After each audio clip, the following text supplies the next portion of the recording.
Assalamualaikum warahmatullahi wabarakatuh. Kami dari kelompok 6 akan mengerjakan tugas yang menjadi syarat UAS dari mata kuliah AI yang beranggotakan Saya Heru Saputra. Saya Julian Saputra. saya Elba Yulia Zahira. Saya Muhammad Al-Furinur. Pertama, pentingnya data science era society. Data science penting dalam kehidupan sehari-hari karena memberikan kemampuan untuk mengumpulkan, menganalisis dan menginterpretasikan guna membuat keputusan yang lebih baik. Pertama, mengambil keputusan berdasarkan data. Kedua, personalisasi layanan. Tiga, efisiensi dan optimalisasi. 4. Deteksi penipuan. 5. Kesehatan dan medis. 6. Prediksi dan tren. 7. Keamanan pengawasan. Contohnya, pertama, rekomendasi produk dan layanan. Kedua, peningkatan layanan kesehatan. Ketiga, optimasi rantai pasok dan logistik. 4. Keuangan dan perbankan. 5. Transportasi dan navigasi. 6. Pertanian cerdas. Lanjut. Oke. Yang kedua ada tentang teknik dan tugas pokok data science. Data ini adalah bidang interdisipliner yang menggunakan berbagai teknik untuk mengekstrak pengetahuan dan wawasan dari data. Berikut adalah beberapa teknik dan tugas pokok dalam data beserta penjelasan teknik-teknik pembelajarannya. Yang pertama itu ada pengumpulan data.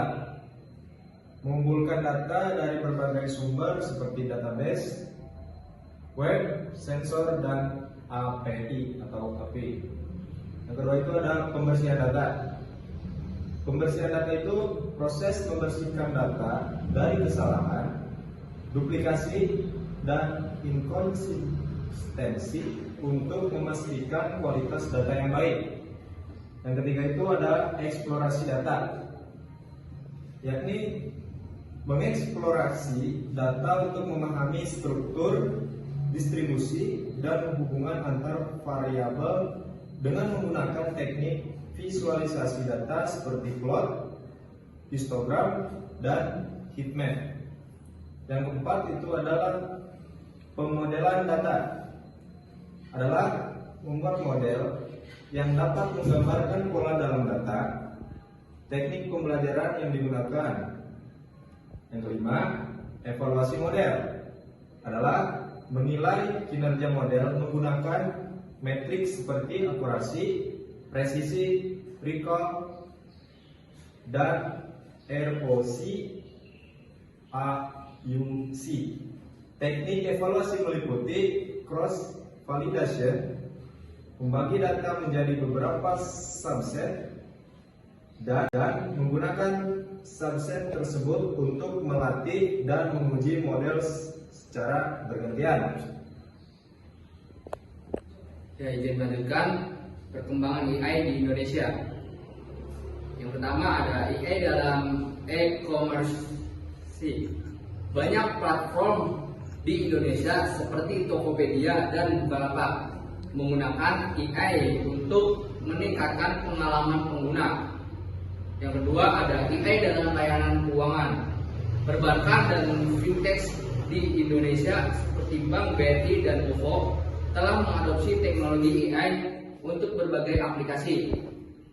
Yang ketiga ada AI dalam layanan kesehatan. Beberapa rumah sakit dan layanan kesehatan di Indonesia mulai menggunakan AI untuk meningkatkan diagnosis dan perawatan pasien. Lalu di sini ada ide dan usulan mengenai sasaran-sasaran MDG. Untuk bagian ini ada 3 sasaran MDG dan mendefinisikan masalah yang terkait dengannya. Yang pertama itu ada memberantas kemiskinan dan kelaparan ekstrim. Masalah ini sangat kompleks dan melibatkan banyak faktor, termasuk ketidaksetaraan ekonomi, akses yang terbatas terhadap pekerjaan yang layak, dan distribusi sumber daya yang tidak merata. Yang kedua itu ada mencapai pendidikan dasar untuk semua. Pendidikan dasar yang merata belum tercapai di banyak negara, terutama di daerah pedesaan dan komunitas miskin. Masalah ini disebabkan oleh berbagai faktor, seperti kurangnya infrastruktur di sekolah, kekurangan guru yang terlatih, dan biaya pendidikan yang tinggi tidak terjangkau oleh keluarga miskin. Yang ketiga itu adalah meningkatkan kesehatan ibu. Kesehatan ibu yang buruk mencerminkan masalah dalam sistem kesehatan yang tidak memadai, termasuk akses yang terbatas ke layanan kesehatan prenatal dan postnatal yang berkualitas. Lalu ada desain agen cerdas. Untuk mengatasi masalah-masalah yang telah didefinisikan di atas, agen cerdas ini dapat dirancang dengan elemen-elemen PAS, ukuran kinerja, lingkungan, aktuator, dan sensor. Dan yang pertama itu adalah ukuran kinerja.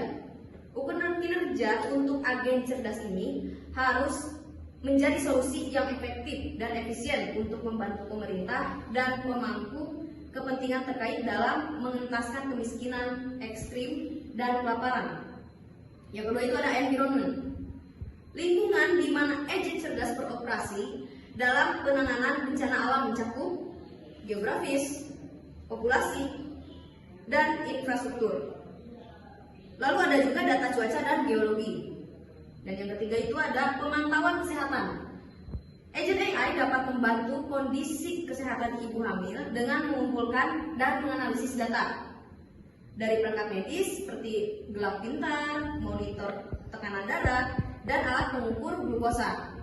Data ini dapat membantu dalam mendeteksi potensi masalah kesehatan seperti preeklamsia atau diabetes gestasional lebih awal. Siap, terima kasih. Sekian dari kelompok 6. Wassalamualaikum warahmatullahi wabarakatuh.